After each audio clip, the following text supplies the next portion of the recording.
Hello everyone, welcome to the latest video that I have for you today. So today I'm going to be doing a review of a game called Once Human. This game is a lot like some other games I've played in the past. For example, it's a lot like Rust in some aspects, it's a lot like World of Warcraft in some aspects, it's a lot like pretty much any survival-esque game out there, but it's doing some things differently than most games. It's doing something similar to Rust in the fact that every season, so like essentially every update, there's going to be a whole new map. So for example, here in I think the chat said 8 hours.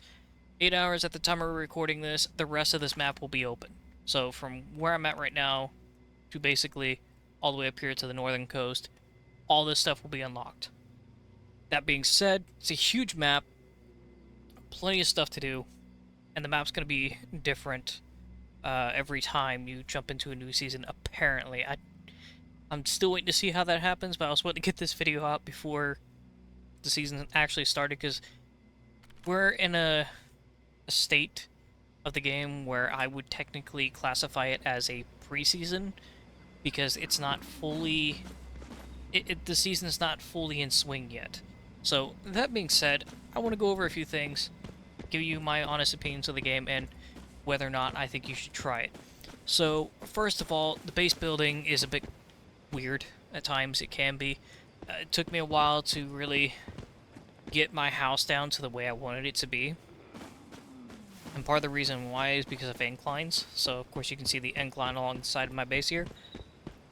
Having that sorted out took me some time. I had to rebuild the entire thing from scratch because, like, if you go into the build menu here, you have house blueprints, and I created like 3 different versions of this specific house.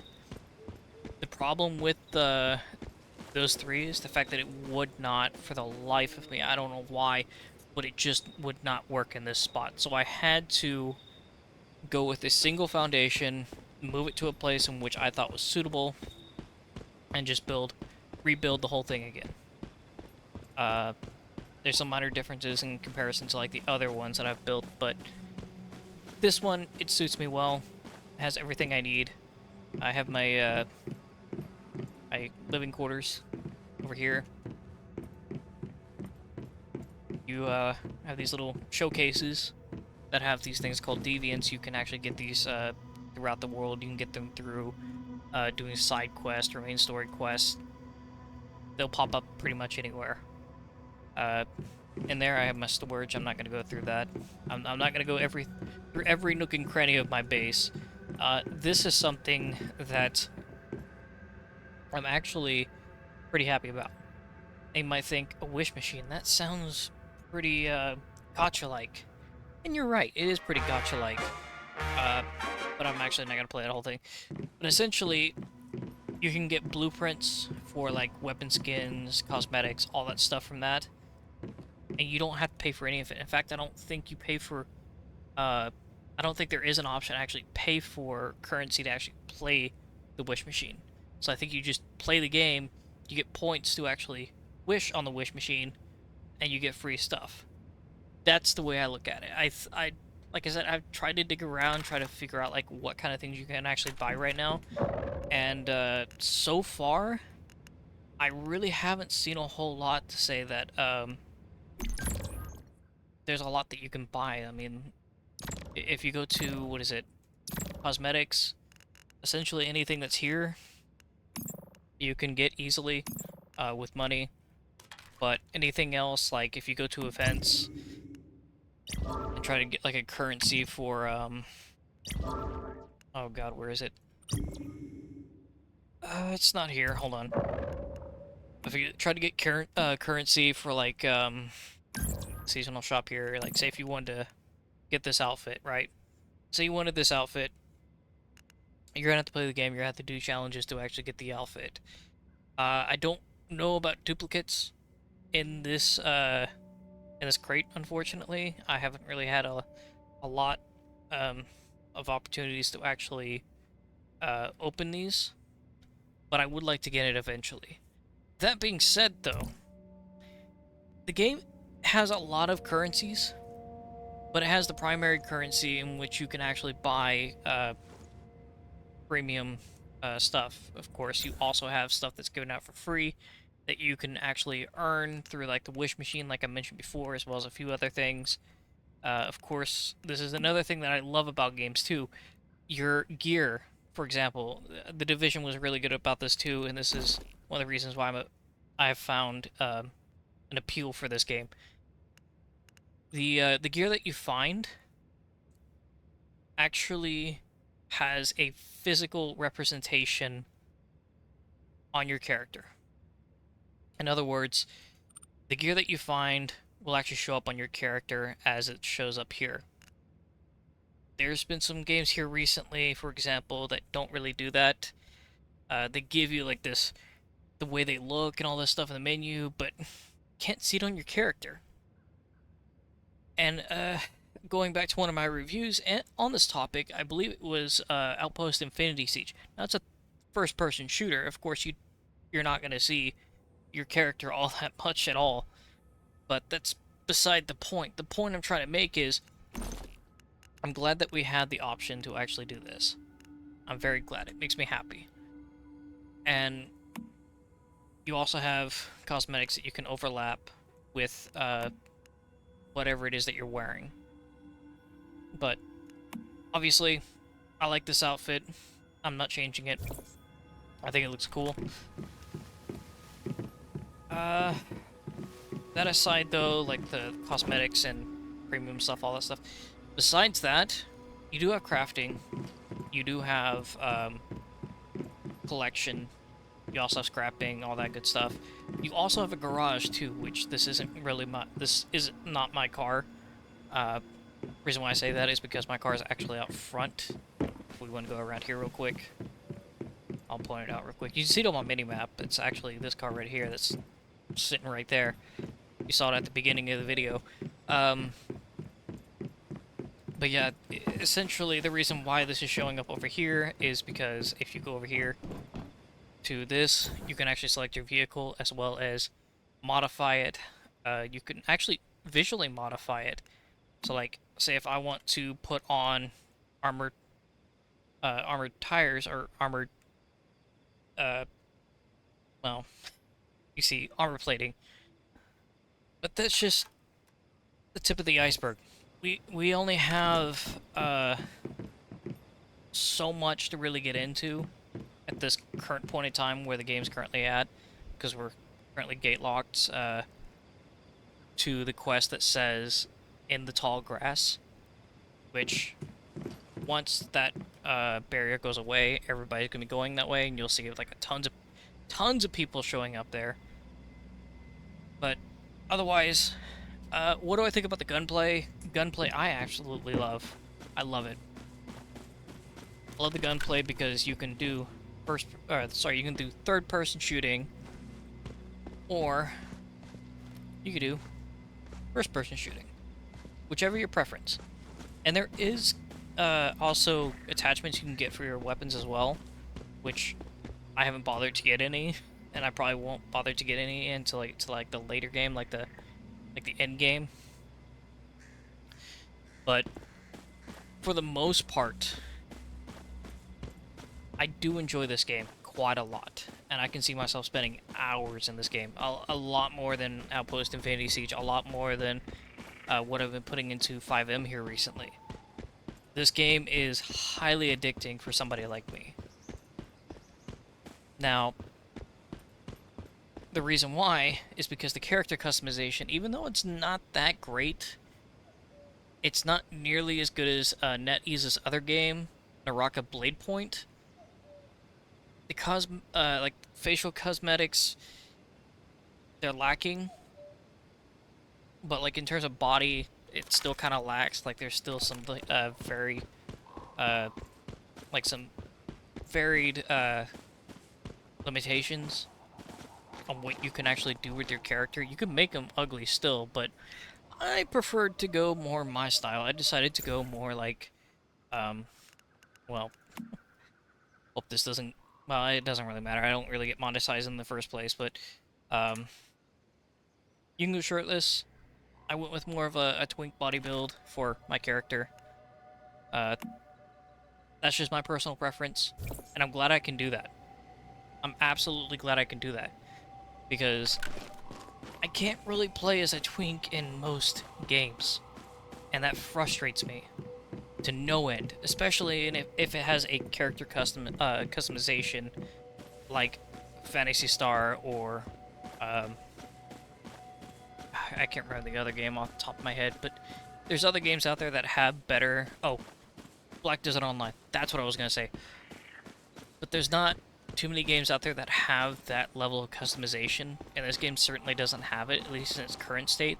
They might improve it in the future. I don't know. But what I do know for a fact is that um, seasons will typically, not always, but typically will last at least, I think they said 6 weeks. So you've got a total of 2 months, about 2 months to get everything up to where you want it to be. Obviously, you can store things in between seasons and have them carry over from season to season. And that's what the thing called, where is it? I think it's called Eternal Land or something like that. It's kind of a dumb name and kind of a dumb concept. The chat was talking about it here just moments before I started this recording, and I don't like it personally. I don't like the idea of having two different worlds and two different things that I'd have to build up. I just want to focus on the one thing I have in front of me, quite literally as we speak. Is there really anything else to talk about, though? Not really. I mean, you have companions, and by companions, I mean you have these little things over here, which I was mentioning earlier, the deviants. And yes, he's on crack. A lot of them are. There's a beaver too, like a little straw beaver that goes around collecting wood for you. Those little Digby boys, they actually collect materials, like minerals, and they'll bring it back to your base. This over here is the beaver I was talking about. It's collecting wood for me. Sadly, I only have one of them, but that's beside the point. The meat and potatoes of this game, though, and the reason why I said it was a lot like World of Warcraft, if you played it, I don't know if it still is the same way it was the last time I played it, but way back when I used to actually play World of Warcraft, I don't do it anymore, just because I don't feel like dumping time into that, and plus it just feels dated to me, because I've been spoiled by newer games. But when you hop into this game, you have a list of servers you can choose from. You have PvE servers, you have PvP servers. I'm on a PvE server because I genuinely do not like survival games that have PvP incorporated into it. Not that I have an issue with it, it's just not my preferred type of survival. I like the idea of people coming together and helping each other out more than just going around and it being essentially just survival of the fittest. I'm not a big fan of that. Never have been. Now, this game still has some issues.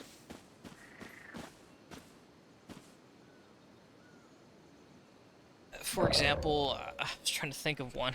For example, if we go over into video performance, there is currently no DLSS or FSR, which for me, I need FSR. I mean, I don't need it as I'm recording, but from a person who's using strictly AMD hardware, I do need FSR. I do not have NVIDIA anymore. I don't have a need for DLSS, but FSR would be nice to have. Is it necessary for a game like this? I guess that depends on your hardware. But for me, it doesn't really matter. I'm perfectly content with what I've got and what I'm getting frame-wise, because it's pretty smooth, I would say. I don't have any issues with frame rate. I do occasionally see like buildings popping in and all that stuff, and I think that's just like the game not being able to handle my hardware. I think it's just kind of like the game is underperforming in that aspect. And that's not a bad thing, it just means that they could probably amp it up just a little bit for PC players. I understand that this game is coming to mobile at some point. I don't know about a console release, unfortunately, but overall, I would give this game probably a solid 7 out of 10. It still has a lot going for it. It definitely has a ton of potential, a lot more than I actually originally thought, because when I first looked into this game, I thought, okay, this looks really cool. I like this. I think it was Big Fry, Big Fry TV. If you guys want to go check him out, I'll leave a link in the description to his channel. He actually introduced me to this game. I didn't know anything about it until he put out a video on it, and it looked phenomenal to me. But I've been burned before, and I was really skeptical about this game up until the time that I got to play it. Now, onto the one thing I want to talk about in regards to NetEase. This game, because I said this game has a lot of potential, I want to talk about the one thing that a lot of people, myself included, might be thinking about. Because it is NetEase, and because they have another game on the horizon called Project Mugen, do I have any hopes for that game to be better than Genshin Impact, better than Wuthering Waves? After this, after seeing the gameplay for this, and seeing what they are capable of doing with a game like Naraka Bladepoint, in terms of mobility, in terms of the scope of the game, yeah, I definitely have faith that they can pull it off. Now, NetEase isn't great when it comes to balance for Naraka Bladepoint, but it's still an enjoyable game, especially if you like the battle royale genre, and if you don't like PvP, but you like the concept of battle royales, Naraka Bladepoint actually has that going for it, which is what I play. But that aside, though, I would say this is another, not phenomenal game, but a very decent game that NetEase has put out, and I'm really looking forward to Project Mugen. But again, like I said, I'll leave a link in the description to Big Fry's channel if you guys want to go check it out. And you guys have a wonderful day, and I will see you in the next video. I am still looking for content on the voice acting side of things, so if you want to hit that subscribe button, check out that content, you guys can do that. But until then, you guys have a wonderful day, and I will see you then. Bye-bye.